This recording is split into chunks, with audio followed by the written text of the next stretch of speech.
Hello everyone, welcome back to my channel.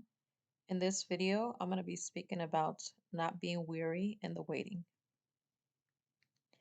So this week, I was being shown just signs everywhere. God was saying, um, He was showing me red, even certain meanings it meant red. Like I kept running into, which I'm not in Colorado, but I kept running into Colorado tags, like people that would be driving in front of me, parking in front of me. I mean, it was kind of funny how it just kept showing up. And so, which for those that don't know, Colorado means red in Spanish.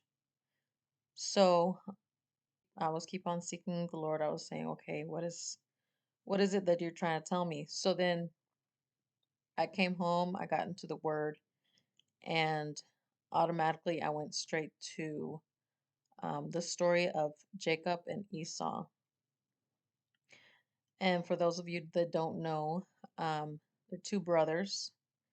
Esau is the oldest, which is the one that's supposed to get, all the responsibility of, the legacy, the inheritance, all that.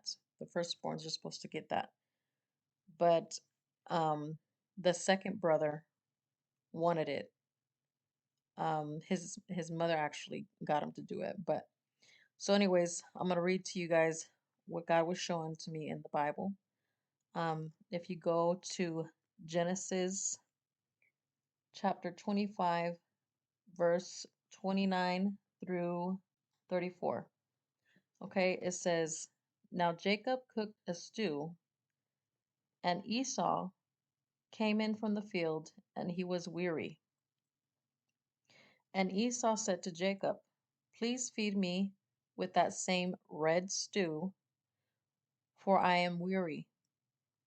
Therefore his name was called Edom, which Edom means red.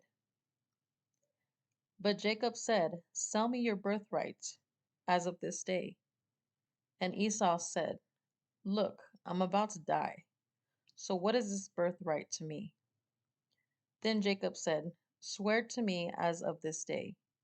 So he swore to him and sold his birthright to Jacob. And Jacob gave Esau bread and stew of lentils.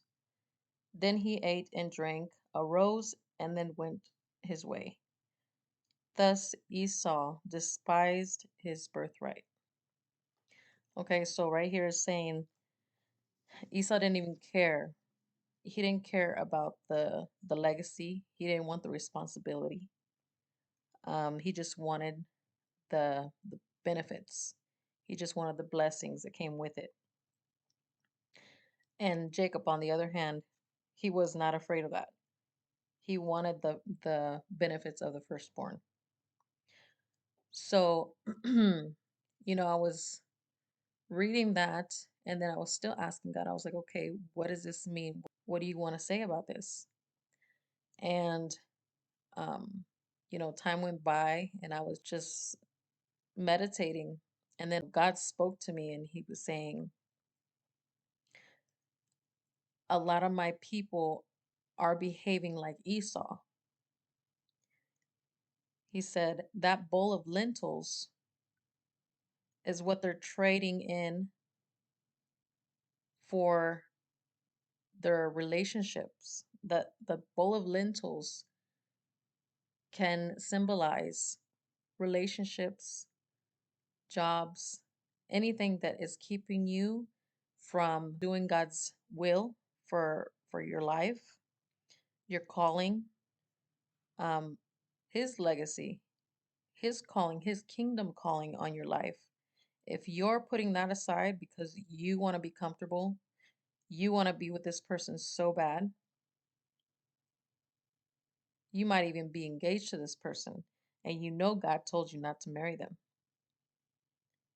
You believe that you know better than God. You tell God, oh, well, I can just get them to come to church with me. It doesn't work like that. For all those of you who were raised around godly people, when you went to church, you didn't like being there. You didn't like the fact that you were dragged to church. If you had it your way, you wouldn't go at all. The only reason why you love God and serve Him the way you do is because you had a genuine, sincere um, experience with Him. So, how are you going to do that to your significant other? You're going to drag them to church. It's like that little child in church. It's not going to be sincere, and you will know it and you will feel it. And if you guys have children, you're going to see the fruit of that in them and how she raises them, on how he raises them. You're not going to like it. If it's a job, if it's a career, if it's something that God has told you to lay down because He wants you to pick up your cross, He wants you to do your calling, and you are too comfortable, you don't want to do it, then that is your bowl of lentils. And God was expressing Himself through the word, and He was showing me how angry He gets because His children who have these callings, that they would let something or someone come in between them and God and them and their calling. Like in the past videos that I have talked about, if you're not thinking about your future kids, your generations to come, you're not gonna choose right. The person that you have that you're gonna be with, you have to be in sync with each other. You have to be believing the same things. If that person's calling does not match up with yours, if they're not going to be your helpmate in your calling, then what's the point? How do you do life with somebody like that? That's the whole purpose that God puts us together, to help one another, not to be always fighting against each other. It's going to be a constant war because unless you put down your calling and you lose all interest in God, either way, it's not going to work. Like we see in the Bible with Solomon. What good was it for him to have all that? Loses all of it because of a woman, because of many women that steered him away from God. And then he speaks about how there's nothing new under the sun. You can tell that he was not happy. Everything that he had was not going to fulfill him. He was not going to be having real joy like he would with God. And if you look further into it, when Jacob, not only did he take the birthright, he took the blessings. And when Esau found out, it says that he wept bitterly.